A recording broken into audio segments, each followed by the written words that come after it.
Muy buenas noches para todos. Lo prometido es deuda, segundo curso de Derecho Tributario. Éxito total, ¿sí? El primero, así que bienvenidos a los nuevos miembros del curso. Ay, el doctor Marco Sánchez ha vuelto. Bueno, veo que tenemos fieles seguidores, así que ha sido bueno el curso número 1, seguramente el curso número 2 lo va a superar. Hoy con la doctora Leandra de Bandis, que va a tener a cargo 3 de las 4 clases, ¿sí? La última clase va a cerrar el doctor Simón Isach, juez del juzgado contencioso administrativo, así que vamos a tener las dos visiones, ¿sí? La del abogado de a pie, de mi amigo el doctor Bess, y la de la justicia. Así que bueno, como siempre, Leandra, ¿vos no tenés problema que te vayan haciendo preguntas durante la exposición o las preferís al final? Estás muteada, ¿eh? Ahí voy, ya está. Oh, no me había dado cuenta, perdón. No tengo ningún problema, para nada, que vayan haciendo preguntas. Por ahí a veces conviene, como vamos avanzando en el tema, para que después no aparezca la pregunta al final y por ahí les sirve a todos la duda de alguno. Lo hacemos así, si les parece. Yo no tengo problema. Genial, como te sientas más cómoda. Bueno, ahora sí, basta de preámbulos que ya nos conocemos todos. Bienvenida Leandra, bienvenido a todos los participantes y nuevamente atentos escuchándote. Bueno, arranco.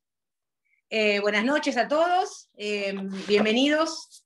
Y bueno, el tema de la clase de hoy lo habíamos estado charlando, en realidad era poder mostrarles en un pantallazo, a ver, súper comprimido, claramente, cómo empezamos desde que se inicia una fiscalización, ¿sí?, hasta que llegamos a acceder a la justicia en el marco del derecho tributario y en el marco de la discusión de cuestiones en esta clase referidas a la determinación del impuesto, ¿no? Después ya veremos el tema sancionatorio en una clase especial. Igualmente, desde ya les adelanto que la cuestión referida a la determinación de la deuda tributaria trae aparejada consigo cuestiones referidas a multas, ¿sí?, materiales, ¿sí?, generalmente, acompañando la determinación del gravamen, ¿sí? Pero en realidad la idea es poder marcar un recorrido completo para que se entienda cómo empieza y cómo termina, porque si no se parcializa mucho y lo nuestro tiene sus particularidades de procedimiento y de proceso, que si uno no muestra una visión integral, aunque parezca una maratón, lo que les voy a contar, no terminás de entender la integralidad de toda esa curva que arranca con un requerimiento de ARBA porque detectó alguna inconsistencia o algo que el organismo a través de sus sistemas considera que merece que sea mirado por los inspectores, verificado, fiscalizado, y de ahí llegar hasta el acceso a la justicia a través de la demanda contenciosa. Eso tiene un íter de procedimiento y de proceso que es largo y que pretendo que ustedes entiendan con un hilo conductor, más allá de que, esta intención puede ser que nos juegue un poco en contra de la profundización de algunos temas, pero sí dejar planteados para que ustedes sepan dónde ir a buscarlos, cómo analizarlos y demás, sabiendo, ¿sí?, cuáles son las cuestiones, lo más saliente o lo interesante de todo esto que tienen que tener en consideración cuando se plantea un tema así. Puede que no suceda, cada vez por suerte es más habitual que nosotros como abogados seamos convocados en esta primera etapa. Lo preventivo todavía es muy difícil como abogado, es un mundo que maneja más el área de, de los contadores, ¿sí? Pero está pasando cada vez más, y es algo que uno que se dedica a esto celebra, que los contadores, de la mano de sus clientes, o clientes que uno ya atiende de años en el estudio, vengan con el inicio de una fiscalización para tener una mirada más amplia respecto de lo que puede llegar a venir después. Nosotros hablamos de la declaración jurada de las clases anteriores, ¿sí?, de este sistema de autoliquidación que tenemos, tanto a nivel nacional como a nivel provincial. Me refiero, con estos temas generalmente a nivel provincial nos referimos mayormente al impuesto sobre los ingresos brutos, ¿sí? A través de ese mecanismo de autoliquidación, donde el contribuyente es el que va a generar la presentación tanto en lo cualitativo como en lo cuantitativo, declarando qué hechos imponibles ha llevado a cabo y a partir de ahí cuál es el monto, ¿no?, que está comprometido de impuesto, en este caso en ingresos brutos mensualmente a través de la presentación de la declaración jurada. Habíamos hecho algunos comentarios respecto de que estas declaraciones juradas están sujetas a verificación y fiscalización, ¿sí? ¿Qué quiere decir esto? Bueno, esto nos conecta con lo que es el derecho tributario formal o administrativo.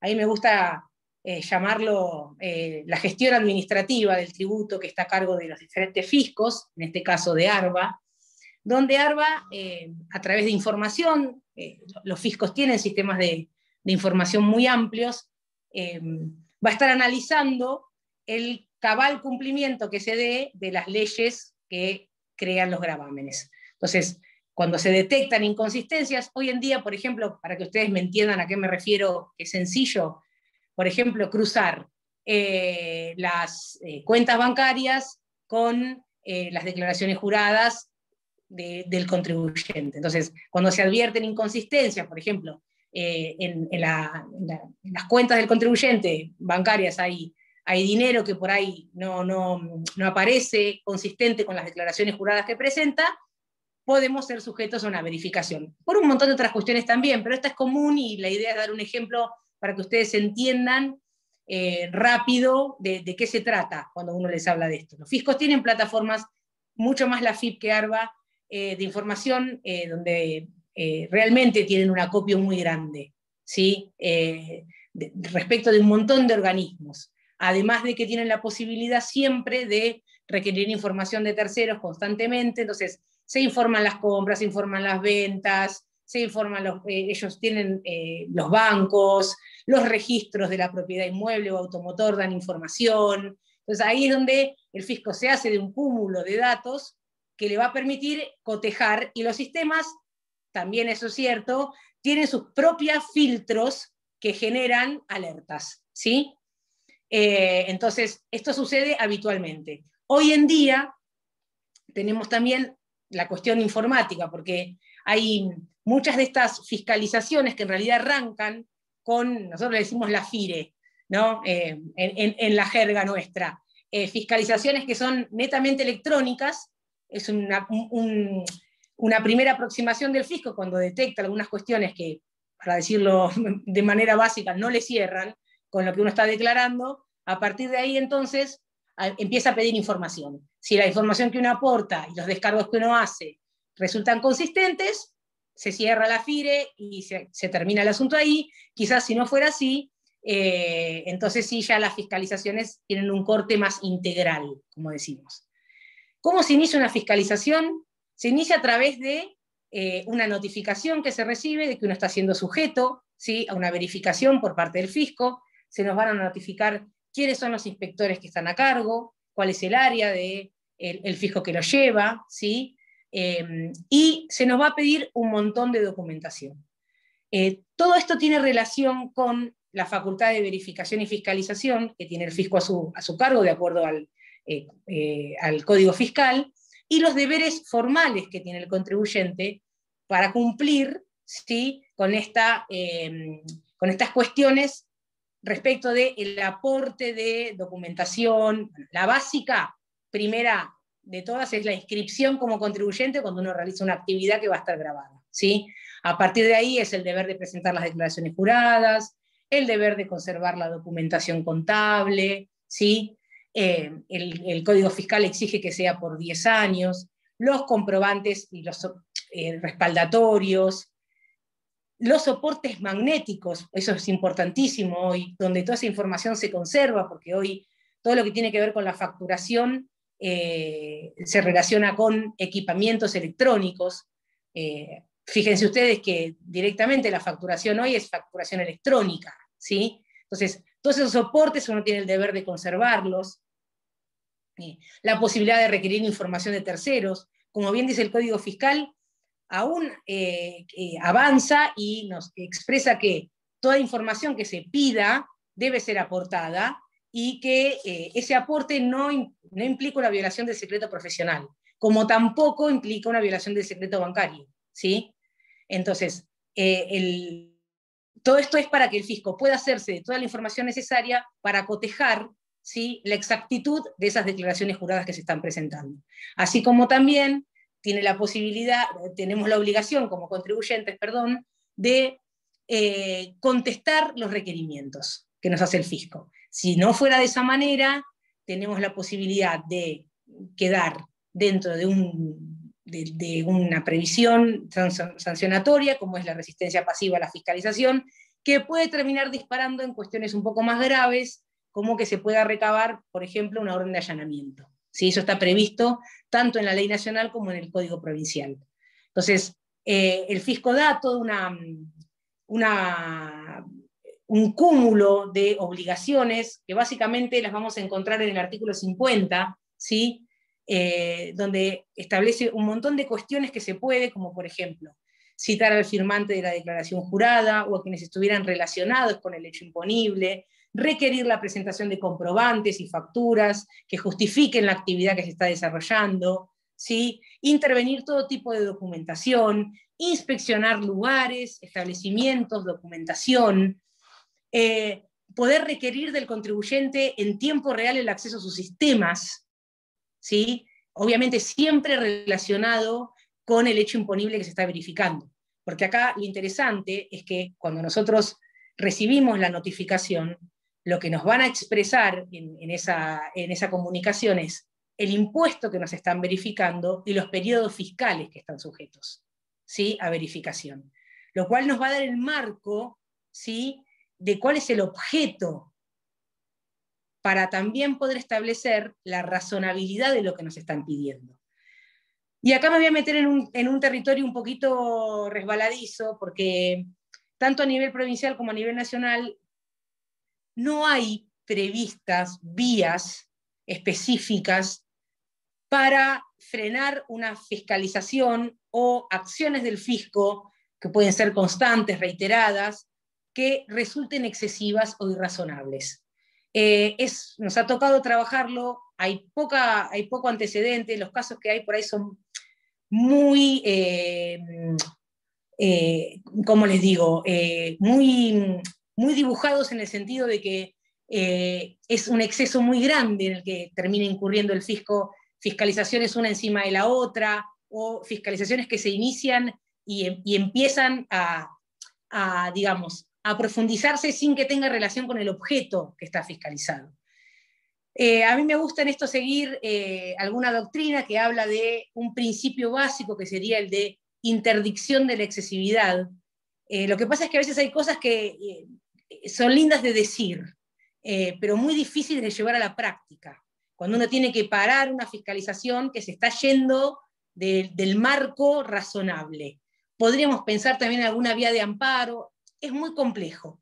Generalmente lo que plantean en muchos casos es la posibilidad de que este debate respecto de lo razonable se pueda dar en el marco del procedimiento y las vías recursivas. Se los dejo porque es un tema súper interesante, no hay respuestas concretas, es algo que caso a caso hay que ir midiéndolo y viéndolo. Sí, nosotros muchas veces, cuando llega un cliente con un problema como este, ¿qué puede pasar? No es tan habitual, pero puede pasar que suceda.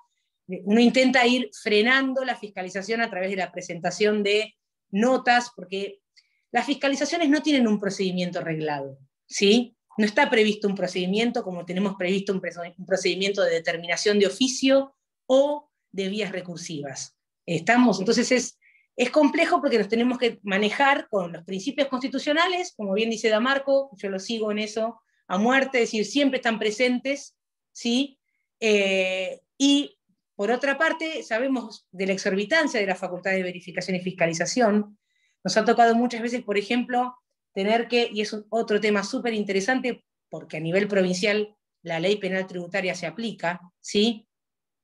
Tener que frenar una fiscalización porque sabemos que puede terminar en una cuestión penal, y ahí es donde tenemos que sopesar y muchas veces entrar en una discusión con la autoridad administrativa respecto de qué vamos a aportar y qué no vamos a aportar, porque tenemos un derecho constitucional básico, que es el derecho a no autoincriminarse, ¿sí? Entonces, Esto ha pasado, a nosotros nos ha tocado trabajarlo, hemos tenido algún resultado bastante interesante en Cámara Federal, donde logramos aplicar la teoría de los frutos del árbol envenenado, porque la AFIP sabía en ese contexto que lo que estaba pidiendo lo iba a usar para una causa penal y no lo advierte, ¿sí? Haciéndote saber que vos tenés derecho a no declarar contra vos mismo. Hay cosas puntuales donde el fisco ya tiene cierta información que le va a dar la pauta de que con esa información puede, seguramente, hay verosimilitud, digamos, alta de que termine en una denuncia penal, y este juego tan complejo y tan gris entre la facultad de verificación y fiscalización y los derechos constitucionales. Son todas cosas para que yo siempre trato de invitarlos a que lo piensen. No hay respuestas únicas ni unívocas para estas cosas. Se mide caso a caso, se analiza la jurisprudencia, se va viendo qué es lo más conveniente, y es un tema, como yo siempre les planteo, de estrategia, ¿sí? Pero está presente y lo tenemos que tener siempre claro en una fiscalización. Entonces, tenemos que saber cuál es el objeto, ¿sí? Respecto de la materia fiscalizada, y a partir de ahí, ¿qué nos están pidiendo? Los requerimientos son punto por punto y nos van pidiendo un montón de documentación, las cuestiones societarias, la composición, acreditaciones bancarias, documentación contable, documentación de respaldo. Es importantísimo por el juego probatorio siempre la documentación respaldatoria de las registraciones, ¿sí? Porque la fe que merezcan esas registraciones va a depender del valor probatorio que tenga la documentación de respaldo.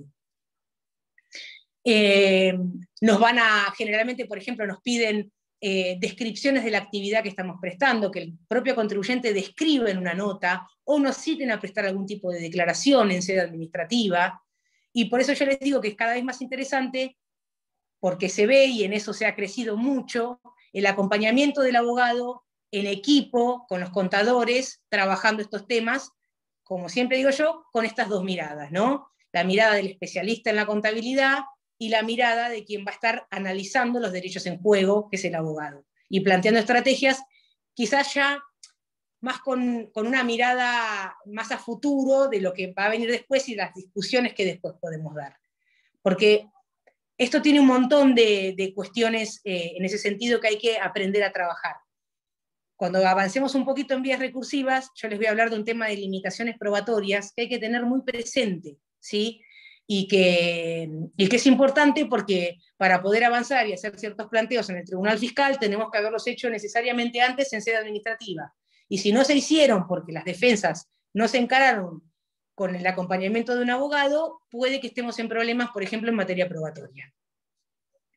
En ese derrotero, entonces, es que la autoridad administrativa, en este caso el organismo de aplicación, que es ARBA, el organismo de recaudación, tiene estas facultades amplias, muy amplias, ¿sí? Como decía un presidente del Tribunal Fiscal de la Nación, ya el inicio de cómo está redactada la norma te marca una pauta importante, porque dice, tendrá amplias facultades de verificación y fiscalización. El amplias claramente refiere a un cúmulo de potestades muy variadas, que llegan, como les digo, desde los requerimientos de información de todo tipo, la posibilidad de inspeccionar los lugares, la posibilidad de resguardar cierta documentación con orden judicial si hiciera falta, la posibilidad de pedir órdenes de allanamiento en cierto contexto, si se advierte que además puede haber, con cierta vehemencia, dice el Código Fiscal, la comisión de algún tipo de delito conectado con la ley penal tributaria. Y ahí es donde se va dando este intercambio, que básicamente es un intercambio escrito, donde yo recibo los requerimientos, me dan un plazo, contesto, a veces puedo aportar toda la información, a veces tengo que pedir alguna ampliación de plazo, ¿sí? Y voy llevándolo con la fiscalización, ¿sí? Hasta que esto llega a un resultado final, donde, habiendo analizado toda la documentación aportada, interpretando las normas que están en juego, el fisco va a llegar a su conclusión. Nosotros solemos hablar del informe final de inspección, o la prevista como decimos también, a través de la cual nos van a dar sus conclusiones finales y van a establecer ahí si es que ellos consideran que existen diferencias o que no las hay, y si existieran diferencias, nos van a explicar el porqué, ¿sí?, de esas diferencias, las van a cuantificar, y a partir de ahí es que el contribuyente o responsable puede tomar diferentes cursos de acción, ¿sí? Puede rectificar sus declaraciones juradas, si es que considera que el fisco está acertado en aquellas cuestiones que nos está, digamos, ajustando. Nosotros generalmente le llamamos a esto el ajuste, ¿sí? ¿Por qué? Porque hay una diferencia, y esta es una diferencia bien jurídica, muy grande entre está previsto liquidación administrativa con la determinación de oficio. Acá no tenemos un acto administrativo, y claramente lo dice tanto la ley nacional como el Código de Provincia, que las liquidaciones que efectúan los inspectores no constituyen determinación de oficio. Acá está Simón entre nosotros, con todo lo que conlleva el acto determinativo, que lo más importante es que es un acto administrativo, ¿sí? Y eso nos da un montón de pautas como abogados. Lo más interesante es la presunción de legitimidad, ¿sí? Que a su vez, nosotros siempre les decimos, este acto determinativo, siempre los invitamos a pensar si les parece que es constitutivo o que es declarativo. Ahí, esto lo hacemos siempre en la facultad para que los alumnos piensen con nosotros, decir, bueno, este acto administrativo que determina de oficio la materia imponible, ¿es un acto que va a estar creando ese hecho imponible? No. Entonces, por eso decimos que es declarativo, porque lo que va a hacer es declarar la existencia y cuantía de un hecho imponible que se dio en determinado tiempo, espacio y lugar, y que no fue declarado como corresponde por el contribuyente, ¿sí? Pero nos va a remontar al momento en el que se realizó ese hecho imponible. Y acá me voy a permitir volver un segundo sobre este concepto de hecho imponible, porque lo hablamos las clases anteriores, pero es muy importante que sepan de qué se trata. Nosotros tenemos, me permito un breve paréntesis, un principio muy importante en derecho tributario, que es el principio de legalidad, ¿sí? Como yo les conté, este principio de legalidad funciona para nosotros de la misma manera que funciona para el derecho penal. Los impuestos se crean, se modifican y se extinguen por ley, ¿sí? Es una obligación de fuente legal, la única posible, ¿sí? Es la única manifestación, ¿sí?, válida del poder tributario, como dice Harach, es a través de la ley. Entonces,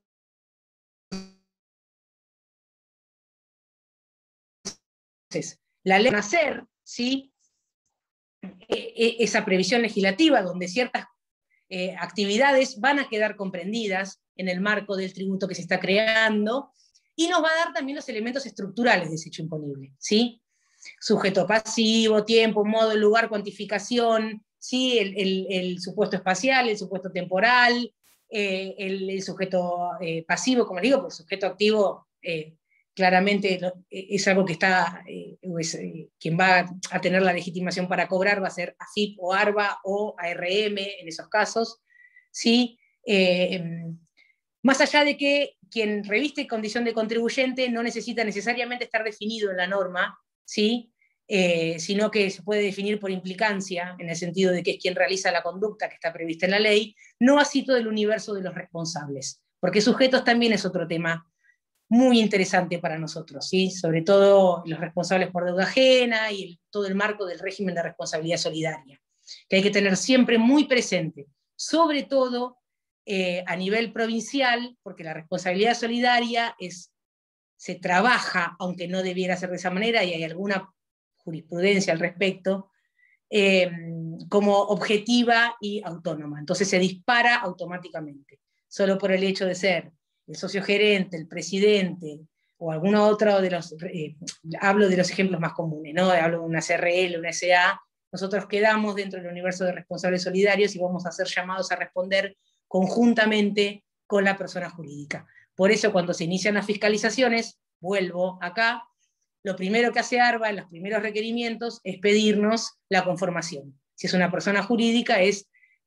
el estatuto de la sociedad y quiénes son los que ocupaban los cargos de representación al momento, ¿sí?, de verificarse los hechos imponibles que están siendo motivo de fiscalización.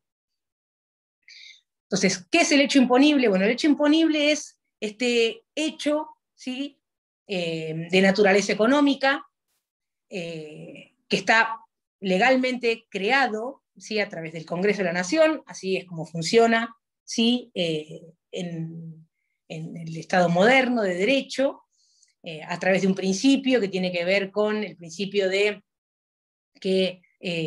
la autoimposición. Por eso mismo, y eso me encanta decirlo, siempre lo digo, por eso mismo encontramos estos rastros en la Constitución Nacional, donde la Cámara de origen es la Cámara de Diputados, que representa los intereses del pueblo, y donde se manifiesta que este principio sigue vivo a lo largo del tiempo, porque es muy antiguo, de la autoimposición. Es el pueblo que a sí mismo se da, ¿sí?, los impuestos como exacciones coactivas de riqueza, ¿sí?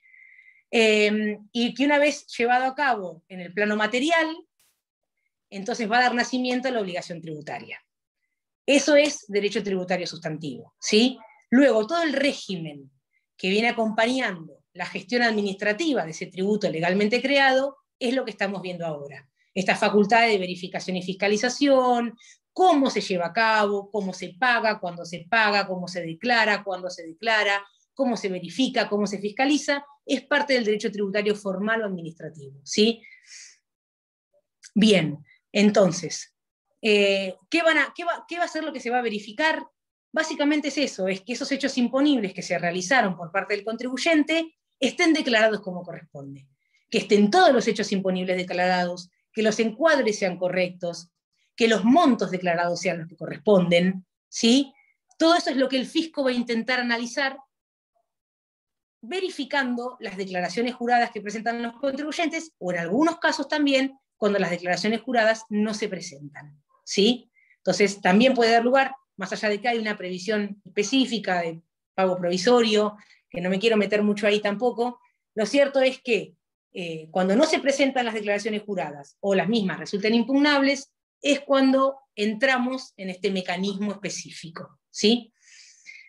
Bien, entonces esto se va a dar en una ida y vuelta, como yo les contaba, de requerimientos que hace el organismo recaudador, requerimientos que se contestan, aporte de documentación, explicaciones, mucha documentación también que se pide, ¿sí?, a terceros, llámese a aquellas personas con las que yo realice una actividad comercial. Entonces, yo aporto o declaro mis ventas o mis compras, pero también el fisco pide información a esos terceros que están relacionados conmigo, o pide información a los bancos, ¿sí? Y tiene acceso rápido a toda esa información, ¿sí? Está en los contribuyentes, responsables y terceros el deber de contestar esos requerimientos que el fisco les hace, ¿sí?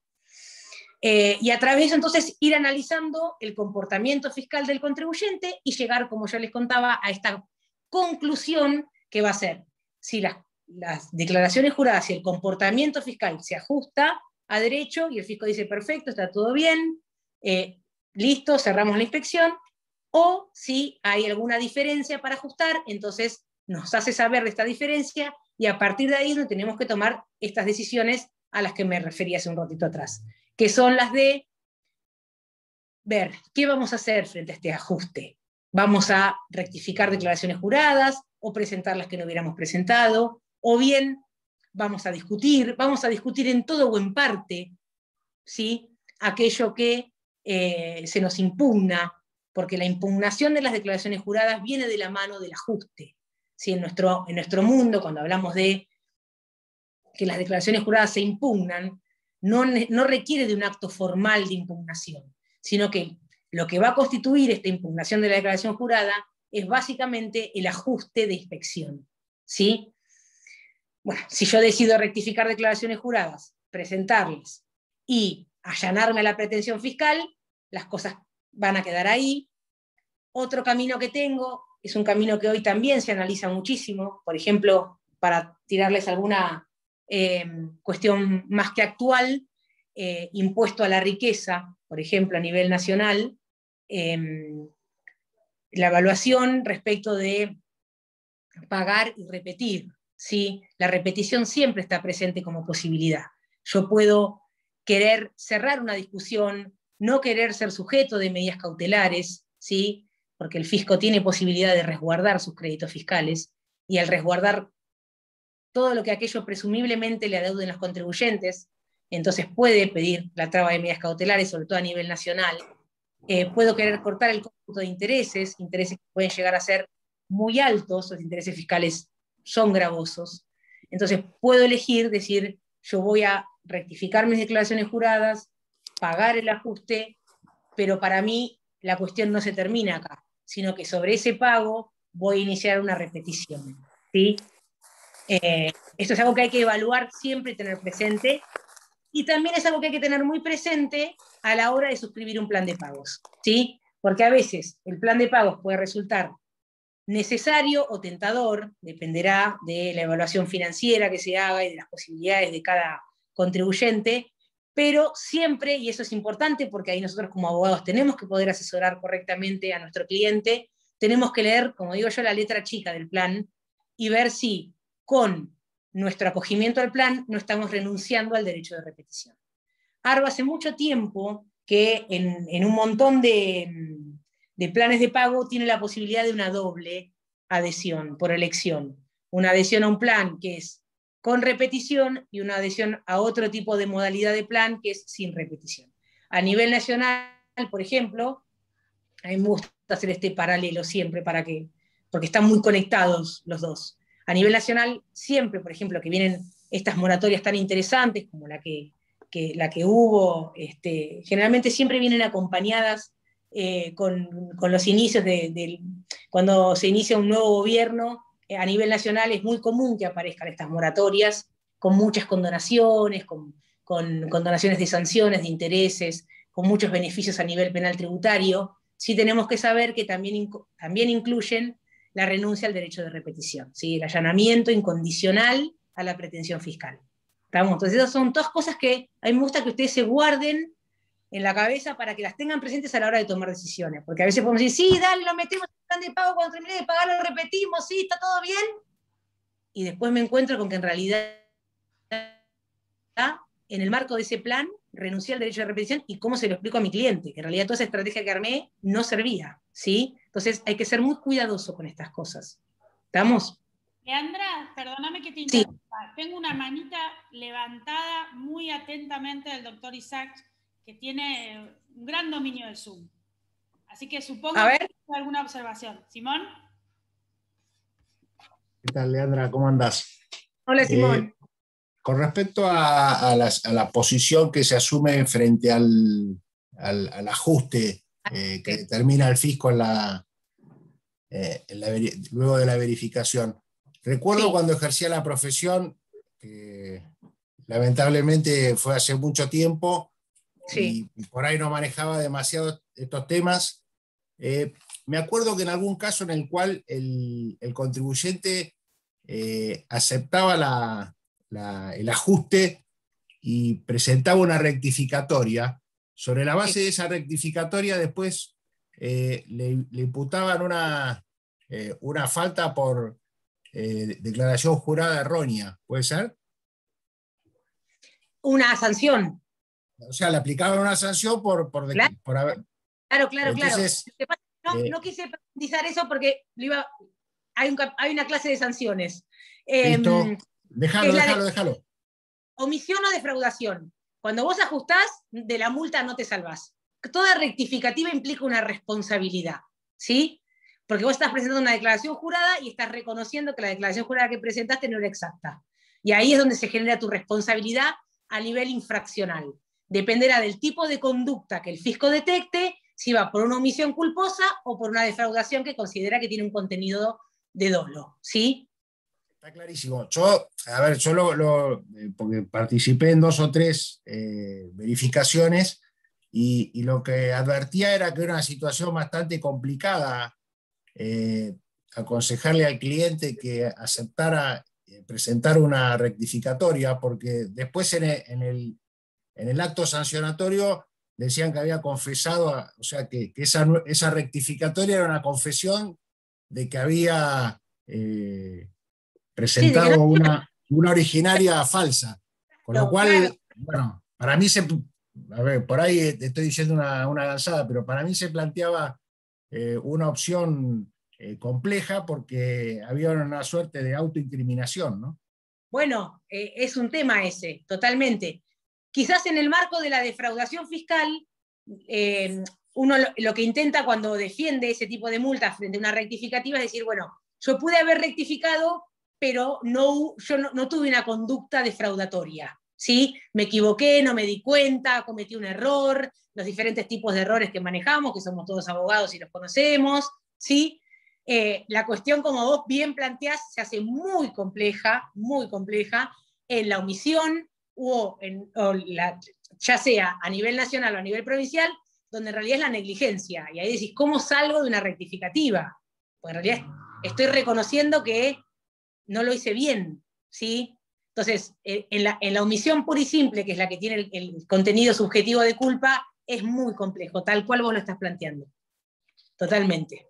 Salvo que uno pueda demostrar realmente que hubo un error excusable, que hubo una interpretación compleja de las normas, que hay un fundamento para el planteo de ese error, estás casi encerrado, en realidad. Es una realidad.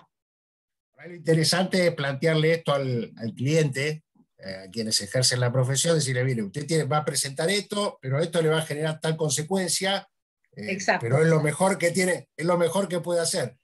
Te digo porque a mí me pasó después cuando le aplicaron la sanción, le recomendé al cliente en su momento que rectificara y después cuando lo sancionan por haber rectificado, me dice, pero usted me dijo que rectificara. Bueno, por ahí está bueno aclararlo antes. Claro, ese es un universo, como te digo yo, de todas las cosas que hay que poder explicarle al cliente que van a pasar, porque suceden.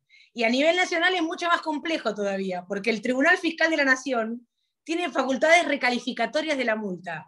Entonces, vos te defendés de la multa dolosa, diciendo que no hubo dolo, que solo hubo una negligencia, que no te diste cuenta, y en tu defensa te estás autoincriminando peor, porque el Tribunal Fiscal lo que hace es decir, bueno, entonces sí, te sanciono por culpa, y recalifico la multa.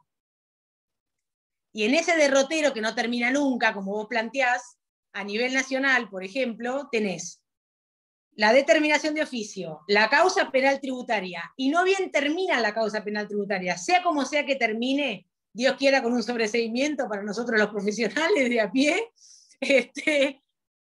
atrás de eso vienen con las multas, ¿sí? En AFIP. O sea, es una historia que es tremendo, tremendo. Bueno, como nos pasó mucho tiempo a nivel laboral, de decir, ojo con los acuerdos que se firman a nivel laboral, porque se comunican a la AFIP, y hemos visto quebrarse muchas relaciones cliente-abogado, porque no les explicaron como corresponde, que todo eso que vos estás cerrando a nivel laboral va a implicar una fiscalización de AFIP con la que no vas a negociar nada, por todos los aportes y contribuciones, y las multas que son del doble para arriba, ¿sí? Entonces es un mundo súper complejo, tal cual vos lo planteás, y que tiene, a eso voy con esta mirada integral, que dispara para todos lados a la hora de analizar y evaluar posibilidades, ¿sí?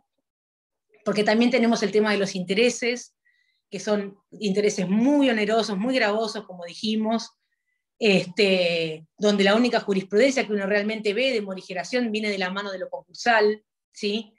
Tenemos el tema de las medidas cautelares, el explicarle a un cliente que te puede entrar ahora en inhibición por cualquier deuda que presumiblemente vos tengas con el fisco, entonces que tenés que poder en tu actividad comercial transitar una discusión inhibido durante 10 años, ¿sí? Porque eso es lo que duran los procesos. A mí me costó tiempo darme cuenta, pero ya con tantos años que llevo atrás del escritorio, uno se da cuenta que sí. Y empecé esto cuando mi hijo tenía 4 o 5 y ahora cumplió 18 y estoy yendo a la corte todavía, ¿sí? Es un tema ese. Entonces, esto requiere de una mirada estratégica. Estamos a la hora de, una vez que tenemos un ajuste, ¿qué decisión vamos a tomar? ¿Sí? Bien, avancemos. Ajuste frente a nosotros, tomamos una decisión, como dijimos, podemos rectificar y cerrar el capítulo, nos defenderemos de las multas, cosa que vamos a ver, creo que es la clase que viene o la última. Supongamos que vamos al caso digamos, que nos trae más a este ámbito, que decidimos que lo vamos a discutir, ¿sí? Bien, No hay necesidad de realizar ningún tipo de contestación de esa prevista, ¿sí? Eso que nos quede claro, porque a veces te dicen, ay, tenés 10 días, no tenés 10 días, tenés que decir algo. No, no, porque eso es nada más que la comunicación de la inspección que nos están impugnando las declaraciones juradas que presentamos. Luego, ese expediente va a ir al área de determinación de oficio. Y es ahí en el área de determinación de oficio, entonces, donde formalmente, sí, ya vamos a ser convocados a través de una vista, sí, que se va a notificar. Mucho cuidado acá, como abogados que somos, porque los fiscos notifican en los domicilios fiscales. ¿Sí? Por más que yo me pueda morir embanderándome, constituyendo domicilios, no los van a tener en cuenta, sino que me van a notificar en el domicilio fiscal, ¿sí?, del contribuyente o del responsable que corresponda. Las notificaciones hoy son electrónicas, o sea, al domicilio fiscal electrónico, con lo cual hay que estarse atento al ingreso con clave fiscal y ver todo el tiempo. Uno le dice al cliente, bueno, mirá, entrad, o al contador, 2 o 3 veces por semana, fíjate que tenés en la ventanilla, y si llegás a recibir una notificación, me avisás. Eso es muy importante que se lo digamos a los clientes, porque somos, en ese sentido, dependemos de ellos para enterarnos de las cosas, ¿sí? Y una vez que se notifica la vista, entonces que es donde el fisco, ya a través del área de determinación de oficio, va a hacernos saber de manera fundada, ¿sí?, tanto en los aspectos jurídicos como en la cuestión probatoria, cuáles son los cargos que nos está realizando, ¿sí?, y cuáles son los montos que nos está reclamando. Cuando me notifican de esa vista, yo tengo la posibilidad de hacer un descargo, ¿sí? Ese descargo, el plazo para hacerlo es de 15 días, desde que me notificaron a nivel provincial, 15 días que van a ser hábiles administrativos. No requiere, obviamente estamos dentro del marco de un procedimiento administrativo, con lo cual no requiere de patrocinio letrado, tenemos la gratuidad del procedimiento, tenemos el informalismo, ¿sí? Esas cosas las tenemos que tener presentes. Sí es importante entonces que analicemos acá los aspectos probatorios. ¿Estamos? ¿Por qué? Porque existe una limitación que está prevista tanto en la Ley Nacional como en el Código Fiscal para el ofrecimiento de prueba en las instancias que van a venir respecto de prueba que no se ofreció en el primer momento de la defensa. ¿Estamos? Salvo que tenga que ver con hechos nuevos, ¿no? Obviamente. Pero en el caso de que podríamos haberlo ofrecido y no se ofrece, en realidad existe una limitación probatoria donde, de acuerdo a las normas del Tribunal Fiscal, no serían admitidas las pruebas que no se ofrecieron en la instancia de defensa en sede administrativa. Entonces, eso tenemos que saberlo, porque a veces nos llegan con cuestiones un poco avanzadas y tenemos que hacer ciertos planteos, generalmente cuestiones que merecen reparos constitucionales, cuando vamos a ofrecer medidas de prueba en el Tribunal Fiscal que no fueron ofrecidas en la instancia de origen en sede administrativa. Nuestro descargo, bueno, es como si yo les dijera, para que ustedes se guíen, una contestación de demanda. Entonces yo tengo que rebatir esos cargos, ¿sí? Tanto refiriéndome a cuestiones fácticas como jurídicas. Ofrecer toda la prueba, ¿sí?, que está a mi alcance, que yo considere que es necesaria y conducente para poder revertir estos cargos, para contradecir aquello que el fisco me está imputando como una cuestión que le merece objeciones. Acompañar toda la documentación que esté en mi poder, puedo ofrecer prueba informativa, puedo ofrecer prueba testimonial. Generalmente es muy común el ofrecimiento de prueba pericial. En ese caso, yo tengo el deber de ofrecer los puntos de pericia y designar un perito de parte que va a realizar la pericia. Últimamente, antes era más común, en AFIP lo están haciendo también, era más común en ARBA. Se nombra también un inspector, que es el que va a realizar la pericia conjuntamente con nuestro perito de parte. Y eso es importante saberlo porque tenemos que nombrarlo junto con nuestra presentación administrativa, ¿no?, donde vamos a hacer este descargo respecto de la vista de la determinación de oficio, que es el primer acto de este íter de procedimiento. Como les contaba, entonces, analizaremos en concreto todo aquello que se nos atribuye como cuestiones que al fisco le merecen la justificación de las diferencias, y ofreceremos la prueba. Si el fisco considera que corresponde, que es conducente, va a abrir a prueba. El término previsto en el código es de 20 días, pero bueno, en realidad son términos que se extienden más en el tiempo porque el trámite de los procedimientos dura más tiempo. Y nos va a decir qué pruebas son las que va a admitir.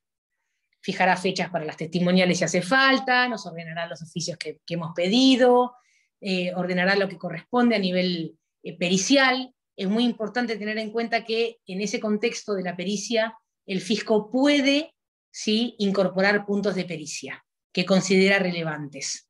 ¿Estamos? Entonces, a la hora de ofrecer una pericia tenemos que estar muy seguros de lo que estamos haciendo. Nuestro perito aceptará el cargo como corresponde en tiempo y forma, en el expediente administrativo, y lo interesante que yo siempre les planteo en materia probatoria en sede administrativa es que tengamos presente que esa prueba es en nuestro interés, ¿sí? Con lo cual somos nosotros quienes tenemos que movernos como corresponde para lograr producir esa prueba y agregarla en tiempo y forma. Porque el fisco ya tiene la prueba colectada. La prueba la colectó durante la etapa de inspección, ¿sí? Siempre me permito acá contar, para que ustedes me entiendan a lo que me refiero, contar una anécdota en el ejercicio profesional, en una determinación de oficio que no era muy grande en monto, pero realmente considerábamos que teníamos, argumentos sólidos para defender, y necesitábamos un montón de copias de cheques, un montón. Y entonces me acuerdo que hacemos el oficio, pedimos la informativa, nos dan la informativa, me acuerdo que lo estaba haciendo yo personalmente, la prueba, porque hay que ponerle el cuerpo, como digo yo, a la prueba. Entonces me voy al banco, llevo el oficio, lo cual cuesta mucho, porque en realidad los oficios los tenemos que hacer nosotros y firmarlos, y cuando uno llega a una empresa, generalmente con oficios que tienen que ver con cuestiones fiscales, te dicen, pero yo si contesto esto no me voy a complicar y no me generes ningún problema, no, mirá, esto, quédate tranquilo. Es toda una cuestión que genera mucho recelo, ¿sí? A eso voy cuando me refiero a estas cuestiones. Que te contesten en tiempo, en forma, porque están ocupados trabajando y una vez piden mucha información. A veces nos pasa que tenemos que agregar certificaciones contables de otras empresas o cuestiones, por ejemplo, en materia de omisión de actuar como agente de recaudación, entonces eso tiene un costo, tiene su complejidad el mundo probatorio en sede administrativa. Entonces llego al banco, dejo el oficio, entonces la persona que me atiende me dice muy suelto, mirá, no sé, les voy a decir cualquier cosa, cada copia de cheque vale 150 pesos. Ah, le digo yo, perfecto. Bueno, vos me lo podés informar por escrito en el Banco Provincia. Sí, como no, a los 2 días tenía el presupuesto. El presupuesto era 3 veces más que el monto que yo estaba discutiendo, ¿sí? Por escrito, como correspondía, porque era la tasa que te cobraba el banco para darte el cheque microfilmado. Entonces, con esa contestación me presento en el expediente administrativo y digo, bueno, mire, ARBA o AFIP, no importa. En este caso era la AFIP. Necesito que ustedes manden a pedir estos cheques, porque si ustedes los piden, ustedes se los van a dar al instante, porque se los pide el fisco y tienen el deber de dárselos. Es una prueba importante, es conducente para resolver de acuerdo a la verdad objetiva del caso, y yo no puedo pagar esto porque para eso pago el ajuste, en realidad. Era mucho más cara producir la prueba y agregarla que incorporarla al expediente que pagar el ajuste. Me acuerdo que sencillamente me contestaron diciéndome que no, que a ellos esa prueba no les interesaba, que esa prueba era una prueba que me interesaba a mí, por ende me correspondía a mí producirla y agregarla en tiempo en el expediente. Y quedamos indefensos frente a eso. Entonces, a eso voy con las complejidades que tiene todo esto. Me acuerdo que me ha tocado tener que ir bancos que tienen guardada la documentación, que entran en liquidación y tener que ir a buscar el síndico de la liquidación del banco edificado de la Barría, me acuerdo, y traerlo a Mar del Plata para que me abra lo que había quedado de Sedesa. O sea, son cosas complejas de verdad a veces, pero es muy importante la prueba. Entonces tenemos que enfocarnos que cuando realmente ofrecemos eso y lo necesitamos, es algo que requiere de un trabajo, y muchas veces un trabajo personal, ¿sí? Ir, tomar teléfonos, ver, que te contesten, presionar, para que toda esa prueba se agregue al expediente, en tiempo y forma. Una vez que termine el periodo probatorio, el fisco va a resolver, y en ese sentido es donde, bueno, ahí es donde se dicta, como yo les decía, el acto de determinación de oficio. Este acto administrativo, ¿sí?, declarativo, con presunción de legitimidad. Y es ahí donde entonces yo voy a tener que tomar una decisión respecto de qué vía recursiva es la que voy a utilizar. Porque el Código Fiscal tiene una posibilidad de optar. ¿Por qué hablo de una posibilidad de optar? Porque la apelación al Tribunal Fiscal tiene un monto mínimo, que hoy está bajísimo, esa es la realidad, pero en su momento, cuando fue establecido, era un monto bastante alto. Entonces, yo tengo una doble vía que es excluyente. O me voy por vía del recurso de reconsideración, ¿sí?, o puedo ir por vía del recurso de apelación al Tribunal Fiscal de la Provincia de Buenos Aires. A nivel nacional también hay una doble vía, que también es la reconsideración o la apelación al Tribunal Fiscal de la Nación. Lo interesante que tenemos que tener presente nosotros como abogados es que el Tribunal Fiscal de la provincia tiene su sede en La Plata y todo va a tramitar allá en La Plata, y el de Nación tiene su sede en Capital Federal y todo va a tramitar en Capital Federal.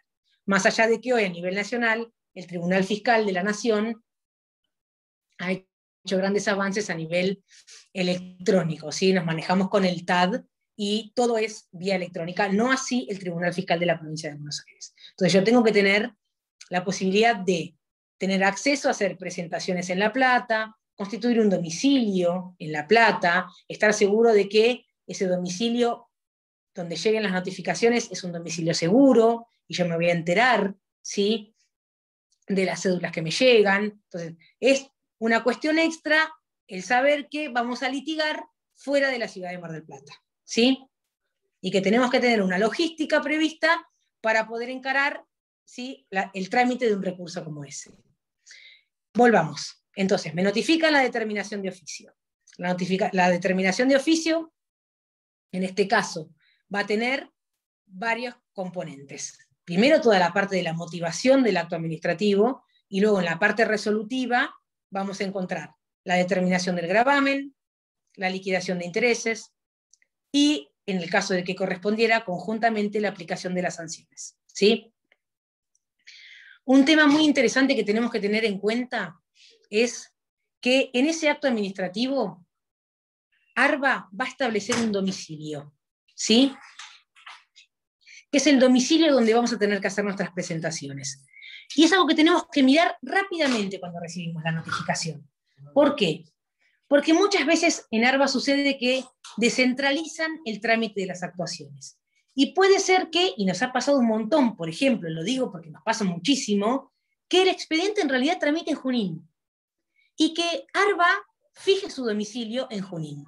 Y de acuerdo a lo que establece el Código Fiscal, la presentación del recurso debe hacerse en el domicilio, ¿sí?, constituido por la autoridad administrativa. Lo cual puede ser otra cuestión que nos complique. Más allá de, como yo digo siempre, que tenemos la posibilidad que nos da el correo argentino, nosotros lo usamos mucho, siempre se los cuento para que lo sepan, porque por ahí no lo saben y es interesante, no solo para esto, para cualquier presentación que tengan que hacer. Cuando son organismos oficiales, tienen la posibilidad de lo que se llama confronte y sellado. Entonces, yo voy al correo con 2 piezas de lo que voy a presentar. No hace falta que lleve sobre, porque el sobre me lo van a dar ellos, es un sobre especial. En el momento yo le digo al oficial de correo, mire, vengo a hacer un envío por confronte y sellado, nos va a preguntar a dónde lo mandamos para saber si es posible utilizar el servicio o no. Decimos, bueno, al Tribunal Fiscal o a ARBA, o donde fuera, en este caso es a ARBA, porque el recurso se presenta en sede administrativa, y es ARBA la que lo va a elevar al Tribunal Fiscal. Para cualquier presentación que tengamos que hacer, no importa cuál, podemos utilizar este servicio. Entonces, lo que va a hacer el oficial de correo es, una vez que uno completa el sobre, una de las presentaciones la mete en ese sobre y la otra presentación la sella y nos la entrega a nosotros, junto con el ticket. Y lo que tiene de especial es que lo que está garantizado es cuál es el contenido de ese envío. Que si yo pongo un sobre cerrado y lo mando, a mí me pueden decir que el sobre llegó vacío, incompleto, que no tenía lo que yo digo que tiene. En este caso, el oficial va a certificar qué es lo que yo estoy mandando. Chequea uno con el otro, va sellando, cierra el sobre, lo manda, y la fecha de presentación, el cargo de mesa de entradas, es la fecha del envío por correo. Entonces, esto es recontra interesante para que aprendamos a usarlo. Más que a nosotros nos pasa un montón, o tener que mandar algo a Pinamar, o Dolores, o a Gesell, o a Madariaga, o a Junino, o donde fuera, ¿sí? O a Capital. Tenemos esta posibilidad, ¿sí? Que está prevista y que se puede utilizar. Entonces, importantísimo mirar el domicilio que se fijó. A veces nosotros decimos, a los efectos del descargo, en realidad no habría mayores inconvenientes. Uno generalmente acá en ARBA lo charla con la gente de relatoría, son muy piola siempre, y entonces te dicen, no te preocupes, tráemelo, déjamelo, que yo te armo un alcance y te lo mando.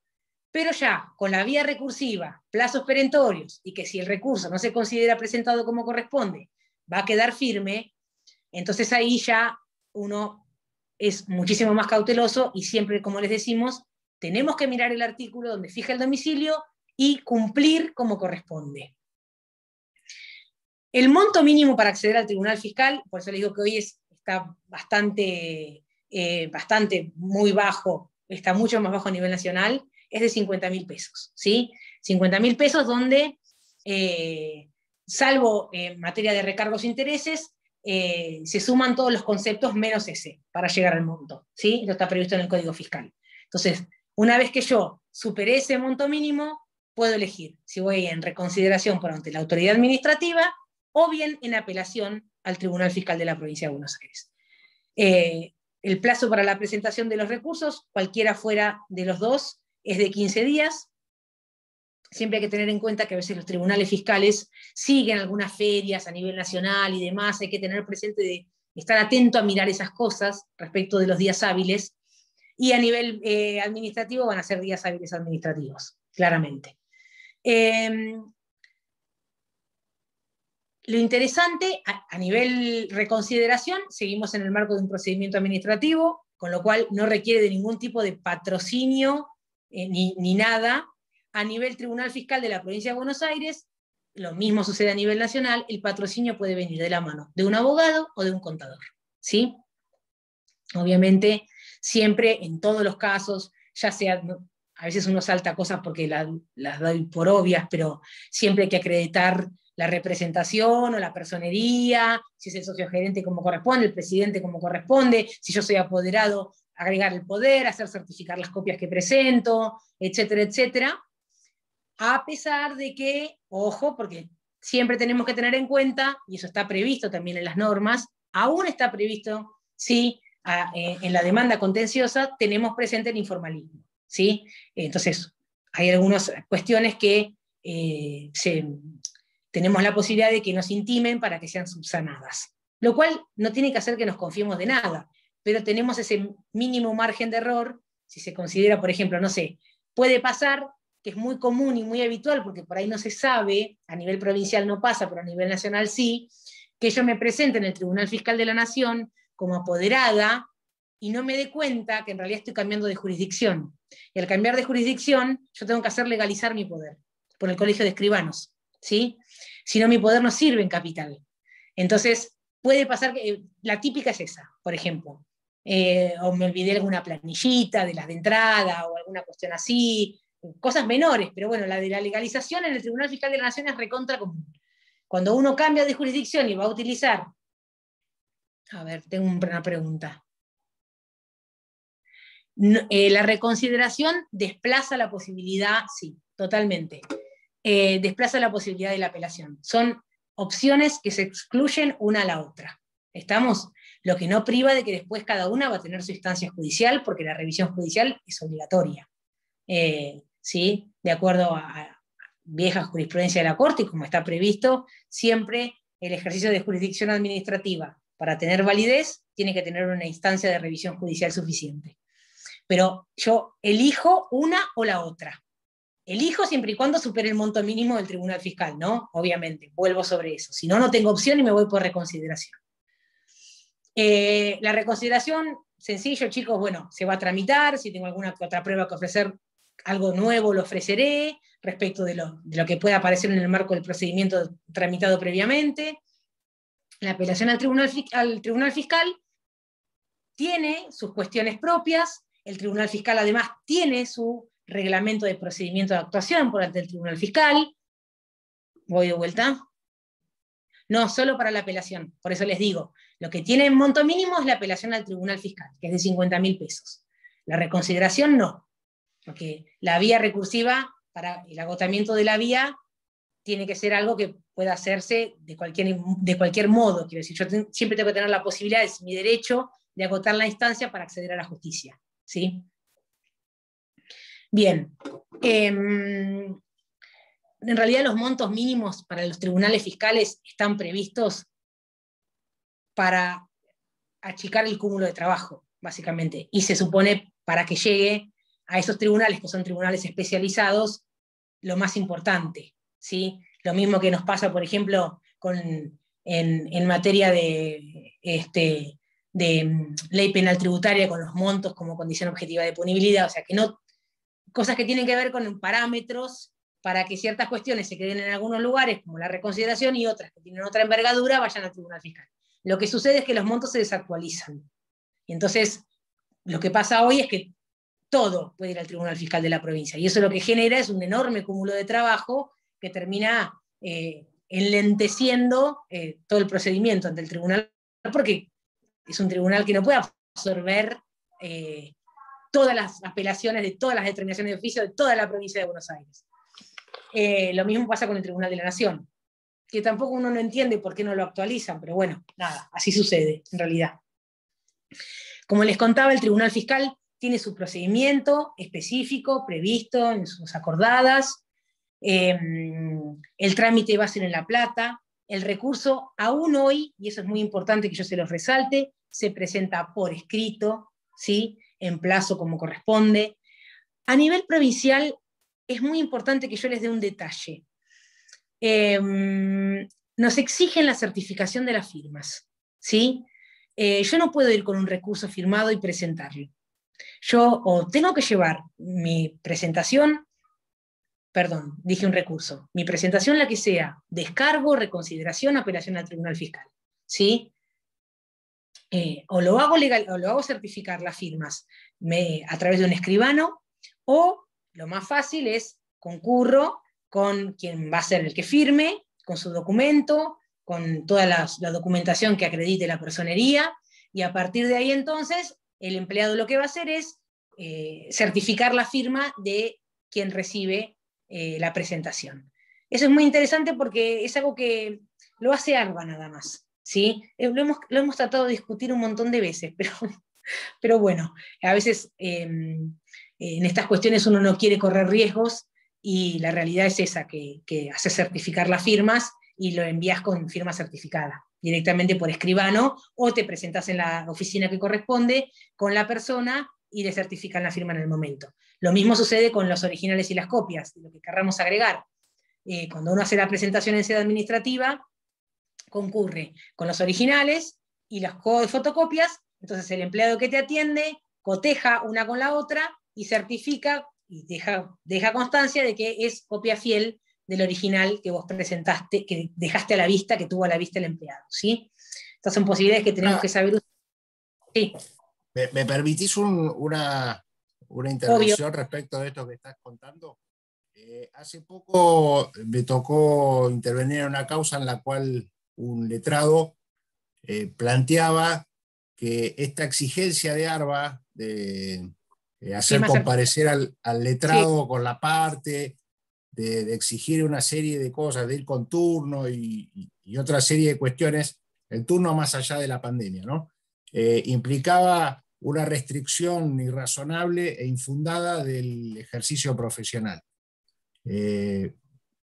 Con algunos detalles se terminó haciendo lugar a este planteo, que fue, obviamente alcanza nada más que al letrado que lo planteó, y por lo que estamos conociendo en el expediente, ARBA tampoco lo está aceptando demasiado, pero me parece que es un precedente Recontra interesante. interesante. Recontra. Esto también se produjo en el ANSES, en el IPS, son organismos que no dejan ejercer la profesión, empiezan a poner restricciones, y es más difícil hacer una presentación ahí que en un juzgado. En el ANSES te hacen registrarte específicamente, viste que si vos no tenés una registración específica no te dejan siquiera actuar como abogado. Como si fuera un paralelo al colegio, viste, más allá de la credencial. Tenés que hacer un trámite Parece como de interesante. Me pareció interesante traerlo porque es reciente.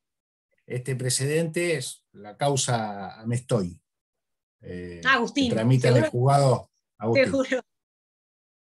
En el juzgado contencioso 1, la pueden ver por la mesa virtual, y justamente ahora se está debatiendo porque, no obstante el pronunciamiento que le habilitó al doctor Amestoy a presentarse sin la presencia de su cliente cada vez que tenía que hacer algo, Y nosotros ARBA hemos no hecho le... respecto de esto con Mirta. Porque realmente es una restricción arbitraria, que no tiene un fundamento. Pero, y que uno a veces, yo a veces le digo, parece que te quedaste en esta que es una pavada, y en lo operativo y en la logística es complejo de verdad, ¿viste? Te puede hacer pasar un mal momento, quiero decir, ¿viste? Porque a veces tu cliente se te... un montón de cuestiones que se complican, el tema de los turnos, es decir, yo tengo que presentarlo cuando se me vence, no cuando a vos se te ocurre darme turno. Todo este tipo de límites pueden ser muy difíciles en el ejercicio cotidiano de la profesión, que de esto se trata, ¿no? De poder hacer como una catarsis de lo que es el todos los días de esto. Convocamos al proceso al jefe de la delegación de ARBA, y le preguntamos dónde estaban todas estas exigencias. No. Y decía que había un manual, pero bueno, no estaba muy claro. De cara al principio de legalidad no era muy bueno, a ver, salvemos por ahí para las distancias de cuando la Corte largó la acordada del extraordinario, cuántos renglones, cuánto te cuentan los renglones, o sea, son cuestiones muy complejas. En vez de estar concentrado en el recurso extraordinario que tenés que hacer, estás como un chino viendo si los renglones te dan, si haces una cita al pie, si cuenta como renglón o no cuenta. ¿Viste? Cosa que realmente hay un chango contando renglones porque te lo dicen, y han rechazado recursos porque tenían 45 y no 46, ¿viste? En la Cámara Federal, quiero decir. Son temas delicados cuando se llenan tanto de requisitos formales y cuestiones que no tienen en realidad. Esto de ARBA es tremendo, pero es una lucha de hace años que nosotros tenemos, ¿viste? Lo que pasa es que después te pueden decir que no está presentado como corresponde, y es mucho el riesgo, en realidad, después. De acuerdo. ¿Cómo le explicas al cliente que vos considerás que está todo bien, pero que se lo están ejecutando porque dijeron que no estaba presentado en término? Y le trabaron embargo y le embargaron las cuentas, ¿viste? Es un tema. Así que bueno, por eso que por ahí a veces nos quedamos en estas cosas que no son detalles menores. Y que está bueno saberlo porque hay que organizarse como corresponde con tiempo, ¿sí? Que a veces nos falta, porque a veces nos pasa que también nos vienen a ver con muy poco tiempo para trabajar. Esa es la realidad, ¿sí? Bien, entonces, ¿qué hace ARBA? En materia de reconsideración, el expediente entra, se resuelve por el área que corresponde y se dicta el acto administrativo. A materia de tribunal fiscal, recibe la presentación recursiva, la agrega al expediente y lo eleva al tribunal fiscal. Luego el tribunal fiscal nos va a emitir una notificación haciéndonos saber la radicación, la sala, bueno, la intimación al pago el tribunal fiscal tiene una tasa especial de actuación, ¿sí? El pago de la tasa y demás. Nos intiman al pago del bono, del anticipo, etcétera, etcétera, ¿sí? Va a haber un traslado del recurso, va a haber una apertura a prueba. Acá sí, ya en el tribunal fiscal, ya no tengo el deber de ofrecer un perito de parte, sino que puedo hacerlo si es que me interesa. Es muy importante saber que esta prueba se ofrece con los puntos de pericia. ¿Por qué hago tanto hincapié en la pericia? Porque lo nuestro generalmente es la prueba más importante, ¿sí? Puedo pedir nuevas verificaciones administrativas, el Tribunal Fiscal tiene posibilidades de dictar medidas para mejor proveer, para establecer la verdad material o la verdad objetiva, que es el fin último, ¿no?, que se supone que estamos buscando en la tramitación de este tipo de procedimientos. No está previsto los alegatos, se dicta sentencia y se notifica como corresponde. Y no me quiero pasar, ya son y 46.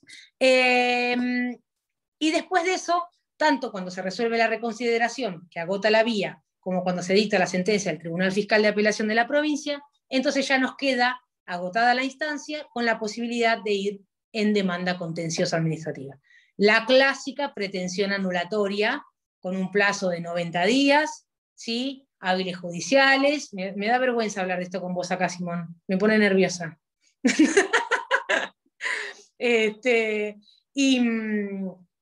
Hábiles judiciales que se computan a partir de la fecha en la que se notificó. ¿Sí? Lo intimidaste, Leandra, ¿se fue, Simón? Que me da cosa, ¿no? Dice, ya pobre que no le interesa escucharme hablar de mi demanda contenciosa, por el santo. En los dos casos, como yo les cuento, entonces es la demanda contenciosa administrativa, que en nuestro caso es la pretensión anulatoria. Lo que vamos a pretender es la anulación de ese acto, ¿sí?, ya sea del acto administrativo que resuelve la reconsideración o de la sentencia del Tribunal Fiscal de la provincia, con una diferencia importante a nivel de competencia. En el caso de que yo presente mi demanda contra una sentencia del Tribunal Fiscal de Apelación de la provincia de Buenos Aires, entiende la Cámara Contencioso Administrativa en instancia originaria y juicio pleno, ¿sí? Entonces, cuando yo presento mi demanda, lo que tengo que consignar es que la erradicación corresponde a la Cámara Contencioso Administrativa, no así en materia de reconsideración, ¿sí? En materia de reconsideración ingresa por primera, ya sea el juzgado del doctor Isach o el Contencioso 2, ¿sí? Que se me olvidó el nombre ahora, perdón, se me olvidó. Bien, entonces, demanda, Pero chicos. Fernández. Ahí está, sí, perdón. Son los años. Y la hora del día ya. Es una demanda donde yo lo que tengo que volver a trabajar es todo aquello que yo pueda rebatir respecto de los argumentos, ya sea de la sentencia o del acto administrativo que estoy impugnando. Y acá hay una cuestión que a mí me resulta por demás interesante, que se las voy a dejar planteada porque realmente genera un problema difícil. A mí me tocó trabajarlo en La Plata, para que lo sepan. Que antes no era así, pero hace un tiempo eso se modificó, sobre todo en materia de Tribunal Fiscal de la provincia, porque muchas veces toca que revoquen las determinaciones de oficio, ¿sí? Y la sentencia sea una sentencia donde nosotros ganamos, para decirlo claro. Bueno, en este caso, más allá de que el Tribunal Fiscal de la provincia no es parte del Poder Judicial, sino que es parte de la administración, con que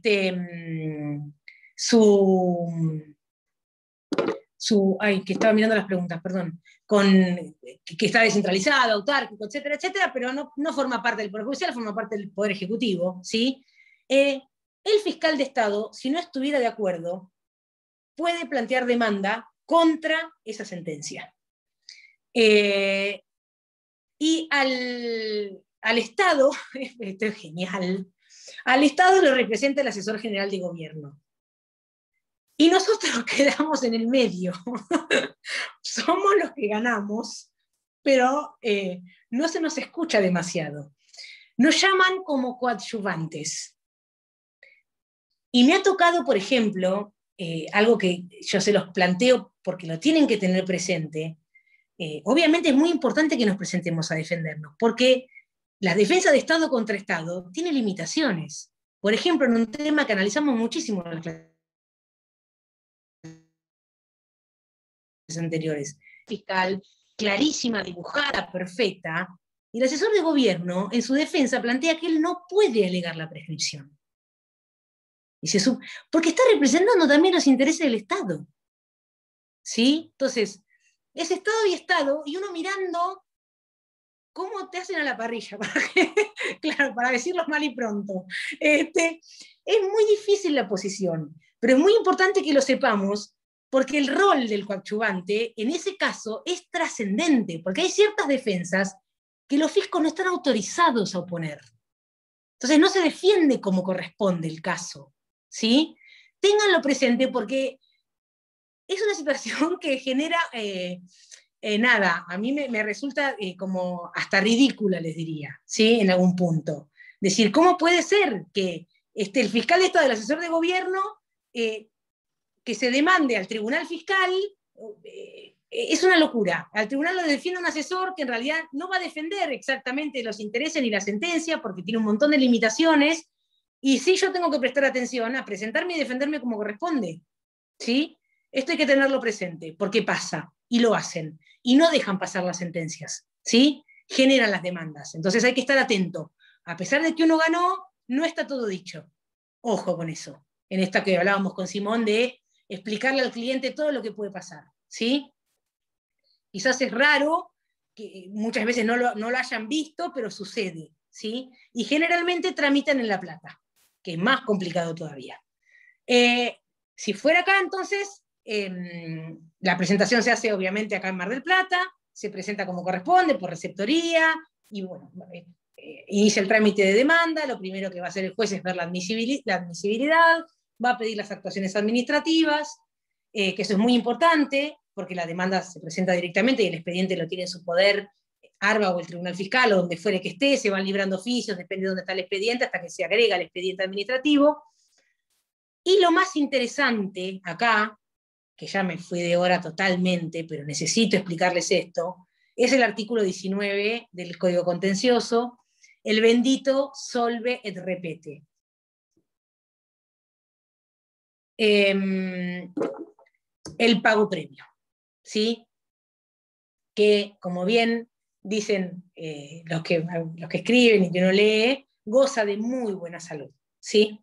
¿Qué quiere decir esto? Que hay un requisito de admisibilidad. Entonces yo digo que hay que tener mucho cuidado a la hora de discernir lo que es el efecto devolutivo con lo que es el pago previo, no tienen las mismas consecuencias, no funcionan de la misma manera, hay que saber cómo es cada uno, y esto es pago previo, ¿sí? ¿Pago previo de qué? Pago previo del capital del impuesto. Ni los intereses ni recargos, ni las multas quedan dentro, ¿sí? Es del monto del tributo. ¿Estamos? Ahora, ustedes me van a decir, ¿y qué pasa si yo, puede ser que la determinación sea exorbitante, ¿sí? Que yo no la pueda pagar, ¿sí? Porque el juez tiene el deber de verificar el cumplimiento, y si no está cumplido, nos tiene que intimar en un plazo de 10 días para que lo cumplamos. Y si no lo cumplimos como corresponde, nos va a desestimar la pretensión por inadmisible directamente. O sea, es un requisito formal de admisibilidad. ¿Estamos? Y es muy complejo. ¿Qué es importante del pago previo? Que el pago previo es pago previo. Ojo con esto. No es que yo tenga que pedirle al juez que me abra una cuenta en el banco, entonces deje la plata y le pida después que me lo ponga en dólares o que me lo ponga a plazo fijo. No. El pago previo es que yo voy y pago. Pago la obligación y acompaño los comprobantes perfectamente imputados y pagados como corresponde. Ingreso el dinero a las arcas del fisco. ¿Estamos de acuerdo? Eso es importantísimo que lo sepan. Parece una pavada, pero pago previo es pagar. Pagar como corresponde. ¿Sí? ¿Tengo posibilidades de eximirme? Sí, las tengo. Sí hay jurisprudencia de la Corte, sí está previsto en el Código Contencioso, y lo que dice el Código de una manera muy razonable, que en otros, como por ejemplo en el procedimiento previsional, no está previsto de esta manera, sino que uno tiene que ir buscándole la vuelta a la excepción, es que no va a ser exigible cuando se configura un supuesto de denegación de justicia. ¿Sí? Hay un fallo muy interesante de la Corte, que es muy viejo, y hay un montón más, pero hay uno que es Microómnibus Barranca Belgrano, que data del año 89, donde se habla de este grave desapoderamiento. Ahora, y esto ya, para ir cerrando, lo dejo planteado para que es algo que tenemos que pensar caso a caso. ¿Cómo lo pruebo? ¿Sí? Porque yo tengo que poder probarle. Cuando yo presento mi demanda, yo no aconsejaría nunca que esperemos a que el juez nos intime para pedir la excepción, sino que yo cuando planteo mi demanda, un capítulo importante, si es que yo no voy a hacer ese pago porque no puedo hacerlo, ¿sí? Porque mi patrimonio no está en condiciones de afrontar el pago de una deuda como esa, entonces yo tengo que plantearlo como un capítulo importantísimo, porque esa es la admisibilidad de mi demanda. Y en ese capítulo tengo que ver la manera de explicarle al juez y que quede claro, ¿sí?, que yo, de la impotencia patrimonial que tengo para hacer frente a eso. Mecanismos de prueba puede haber un montón. Tenemos que ser creativos, tenemos que analizar al cliente, tenemos que ver formas. Nosotros utilizamos muchísimas certificaciones contables, por ejemplo, cash flow, mostrar cuál es el patrimonio, porque yo no puedo desapoderarme de tener que vender un inmueble, ¿me entienden?, para poder pagar, para poder ir a acceder a la justicia. Puedo encontrar vías alternativas, lo hemos hecho, lo hemos usado. Decir, mire, señor juez o señor Cámara Federal de la Seguridad Social, yo no tengo 3 millones de pesos para pagar, pero tengo un inmueble y lo ofrezco en garantía. ¿Sí? Contrato un seguro de caución. Son dificilísimos y son carísimos, pero existen y están. Y en algún momento les hemos echado mano también, en empresas muy importantes, ¿sí?, que prefieren hacerlo con un seguro de caución, porque nos piden un montón de dictámenes y jurisprudencia y analizar si nos van a dar o no nos van a dar el seguro, cuántas posibilidades tienen de que ganemos, de que perdamos el caso. Porque yo una vez que entré la póliza del seguro de caución en un expediente, tengo un cheque en la mano. Por eso también, y esto porque es práctica, cuando termina el caso, y si me va muy bien, Candice ajuste por inflación. Es otra cosa. Cuando termino el caso, si yo tengo contratada una póliza de caución, lo primero que tengo que hacer, si gané, es desglosar la póliza y devolverla. Recién ahí yo cierro ese seguro. Hasta que yo a ellos no les devuelva la póliza original, me van a seguir cobrando. ¿Estamos? Entonces, son opciones. Ofrecer pericias también podemos ofrecer, pero siempre para mí hay que, como si fuera una medida cautelar, mostrar cierto grado de verosimilitud interesante en lo que le estamos planteando al juez respecto de la imposibilidad que tenemos de pagar. ¿Estamos? Dependerá también, como les digo, muchas veces nosotros vamos mostrando declaraciones juradas de bienes personales, declaraciones juradas de impuestos a las ganancias, para mostrar cuál es la envergadura económica de la empresa. ¿Estamos? Cuentas bancarias.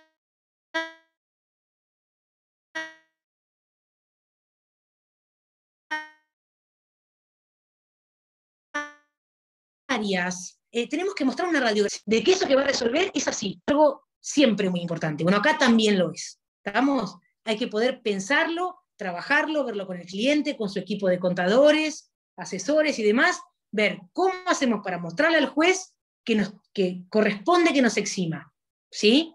Que lo que le estamos planteando es tal cual como es. Que no quería cerrar sin esto. Después el trámite de la demanda no es complejo. Lo más interesante que tiene, y que es un momento para mí, para prestar muchísima atención como profesional, es la audiencia. La audiencia del 42, ¿no? Si estoy bien, ya ni a mí me confío, ni a mí misma. No sé si, no, del 41, perdón. Esa es una audiencia para prestar muchísima atención.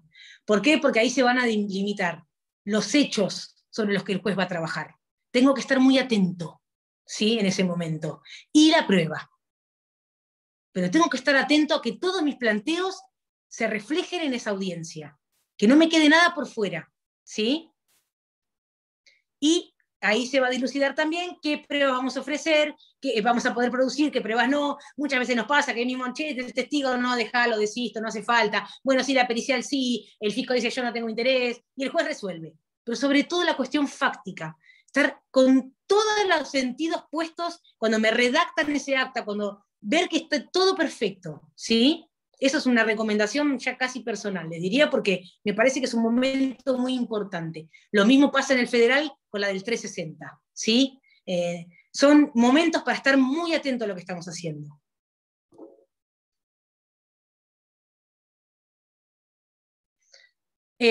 Bibliografía, déjenme que lo piense.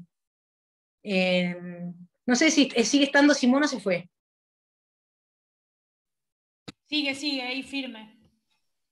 Nada, si nos quiere aportar algo bueno, lo hará la última clase del tema del pago previo, que siempre están, siempre nos da tanto escalofrío. Sí, a la hora de todos los temas procesales los tratamos en la última clase, ¿no? Dale, buenísimo. Más allá de que lo que has dicho está todo bárbaro, por ahí si queda alguna duda la resolvemos en la última clase. Porque la mirada de ustedes es la más importante, ¿viste? Uno trata de dar recomendaciones, pero el que toma la decisión en definitiva son ustedes. No, pero lo que dijiste es todo así. Bien, perfecto, muy bien. No les voy a decir que no es un momento donde uno transpira la camiseta como abogado, porque es terrible plantear esas cosas. Pero bueno, es así, es parte del ejercicio. Nosotros tenemos, como siempre se dice, el procedimiento y el proceso a nivel tributario tiene muchos escollos, ¿sí? Y este es uno y muy importante cuando se plantea en determinadas cuestiones. Lo vemos muy presente acá a nivel local y también lo tenemos presente a nivel previsional cuando tenemos que ir a la Cámara Federal de la Seguridad Social.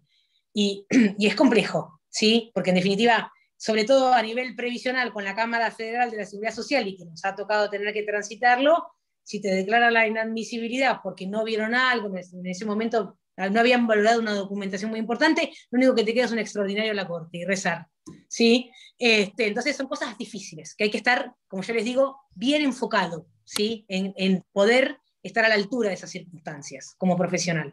Dar lo mejor, bueno, después hay cosas que pueden no salir como uno quisiera, es parte también, ¿sí? Una consulta, discúlpame. ¿Cómo? En el pago previo, ¿tenés alguna jurisprudencia que, porque yo sé que hay un fallo de la Cámara de San Martín que está muy puntilloso? Hay un montón de jurisprudencia. Yo siempre traigo este fallo de la Corte porque a mí me gusta en estos temas ver qué dice la Corte, que es el máximo intérprete en estos temas, sobre todo porque lo que está en juego son garantías constitucionales. Entonces, Microómnibus es muy claro, es viejo, pero no deja de estar presente porque lo citan siempre. Y después, como vos decís, pasa que hay cámaras a veces o fallos que son muy didácticos, ¿viste? A la hora de la explicación que te dan. De todo eso que tenés que poder probar y cómo probarlo y cómo hacerlo. Y está buenísimo eso también. Está perfecto, no sé cuál sería el de San Martín, pero como te digo, hay un montón de jurisprudencia. Complejo hotelero ibero-americano, creo que es una cosa así. Puede ser Allianz. Perfecto, sí, puede ser en diferentes temas, porque el pago previo está en diferentes áreas como requisito. Sí, pero yo lo tenía como que tenía el 19 bien marcado ese, y por eso te preguntaba si tenías algún fallo así en especial que tuviera bien marcado los ítems del pago previo. No. Yo realidad... les traigo algunos cuando me toque dar la charla, que alguna cosa pensaba decir, así que me comprometo a traerles los fallos que hay. Exacto, la línea de influencia local, que es donde laburamos, en realidad, eso está buenísimo. Muchas gracias, sí, hay uno de Mar del Plata muy bueno también, sí.